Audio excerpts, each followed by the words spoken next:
This is another in the Skill Cookbook Recipes series, with interesting solutions to challenging problems. It's part of a series of posts that I did on a game that I built called Forever Maze. You'll learn about game design and Swift programming in this series of posts. There's an accompanying blog post, which you can find in the YouTube or podcast description, that links to skillcookbook.com with the source code and other materials for this video. In this video, we're going to be talking about split testing.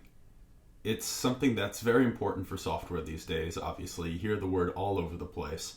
And there are libraries out there for doing it on mobile apps and mobile platforms. But they can be somewhat tricky to set up, or they might cost money.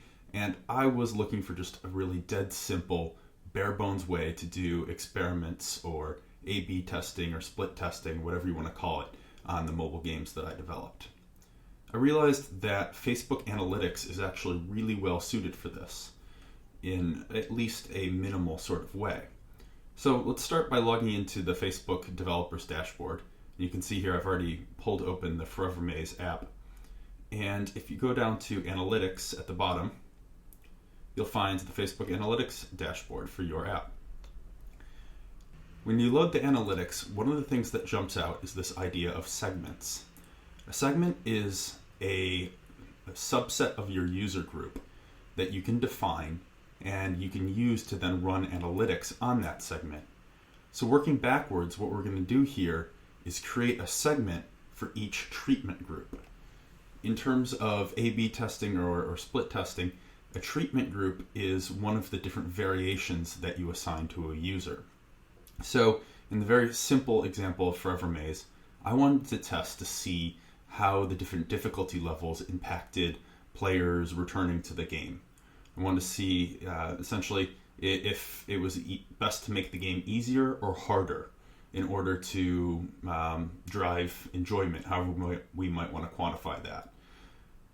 Facebook lets you define funnels and cohorts and all these other sophisticated ideas that I'm not going to get into in this tutorial, but you could easily create a onboarding funnel, for example, that had, say, 10 steps, and you could see where people dropped off in that onboarding funnel based upon the different segments that you set up from your split test. In fact, I did exactly that with one of my other games, Warlord Tactics. In Warlord Tactics, it's a very complicated strategy game with lots of different branches and conditions in the setup and in the quests that you use to learn the game. So that being the case, I wanted to be able to figure out where people were getting lost. And this same strategy worked for me there as well. But coming back to Forever Maze, you'll see here that I've got the 3 segments already defined: medium, easy, and hard. Before you can set up your segments, you're going to need to use the code that I've pasted on the blog post, which essentially allows you to easily assign treatments. Basically, one user is always going to get one treatment or one version of any particular experiment. So in this example, we're looking at a difficulty experiment, and one of the possible treatments is hard. Now, what will happen when you call the getTreatment function is that the NS user defaults will first be consulted to see if the treatment has already been assigned. If it has not been assigned, it will become assigned and an event will be logged to Facebook. And this is what allows us to create our own custom segments. In this case, I'm looking for a user who has included the event experiment where the treatment is equal to hard.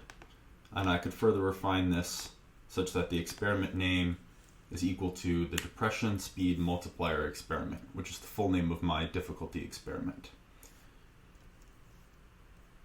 I just saved that. And now this is one of the 3 different segments that I have set up. As users accrue, we will start to see data appear in the different cohorts and funnels when we refine by the segment. So a default cohort that Facebook includes for every analytics app is the install to launch cohort, or this essentially tells you at what rate do people come back to your application 1 day after, 2 day after, 3 day after, and so on.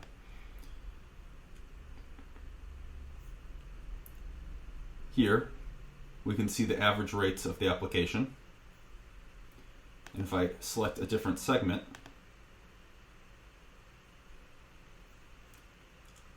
I can see how it performs relative to that other segment. Some notes on the limitations of this approach. It's kind of hard to compare the data. As you can see, you've got to do a lot of clicking around, and there's definitely a certain amount of just clunkiness to using this as an experiment reporting framework, but it functions. It does its job. Another note is that we're not storing treatments on server side, which means that anything that the user is assigned is going to be reset should they reinstall the application. It's not necessarily a bad thing, maybe you want that, but it's just kind of a note about the implementation details here. In any case, this is a conclusion to this basic article about creating a split testing or analytics platform using Facebook's analytics. I hope you enjoyed the video, and if anything was unclear or you want me to explain something in more detail, please let me know in the comments. And also check out the other videos in the series where I share more about the making of Forever Maze.